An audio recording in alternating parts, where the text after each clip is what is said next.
وقت یکی از نفیسترین و گران ارزشترین چیزهایی است که انسان در زندگی خود دارد. از این رو مهمترین چیز در زندگی انسان که از ارزشی والای برخوردار است این وقت می باشد که در واقع شیرینی حیاتی ما و شما را تشکیل می دهد. حسن بصری چی زیبای گفت که هیچ روز نیست که سفیده بیدمد و ندای سر ندهد و انسان را مخاطب خود نسازد که ای فرزند آدم، ای انسان، من مخلوق تازه هستم و بر عمل تو گواهم. پس از من حتما توشه بیندوز، زیرا چون گذشتم هرگز بر نمی گردم.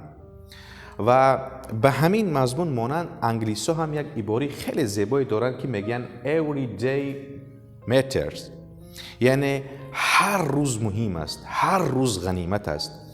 و اگر ما فرقیت یک انسانی موفق را با یک انسانی که مثلا نادار است و بیچاره نالی میکند اگر فرق گذاری کنیم، تنها یک چیز میماند و آن هم باشد این است که انسان‌های موفق از هر روزشان در بهترین صورت استفاده میبرند. یعنی هر روز را آنچنان ثمرناک، آنچنان زیبا استفاده میبرند که خودشان هم لذت میبرند و به مراتب نسبت آنهایی که هرزگردی و بیهوده‌گردی و صرف وقت میکنن به مراتب زیادتر رشد میکنن، موفق میشوند. یعنی وقت این یکی از گران ارزشترین چیزهایی هست که انسان در زندگی میتواند داشته باشد و میتواند آن را قدر کند و برای رسیدن به آرزوهایش تلاش کند.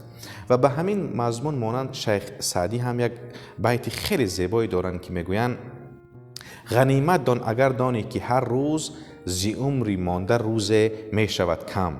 واقعا این یکی از پیام های زیبایی هست که هر روزی که ما سحر صبح از خواب برمیخیزیم تا بگاه یک ساعت و یک وقتی زمانی معینی هست که این از ما وابستگی دارد که وقتی خودمان را چگونه صرف میکنیم و از وقت چی چیزی را میتوانیم برای خود و برای جامعه خود خلق کنیم. پس بیایید زیبا زندگی کنیم، زیرا خورشید دو بار طلوع نمی کند، ما انسان ها هم دو بار به دنیا نمی آییم. پس هر چی زودتر به آنچه از زندگیمان باقی مانده است بچسبیم و تلاش کنیم. زندگی و روزگاری خوشی داشته باشید.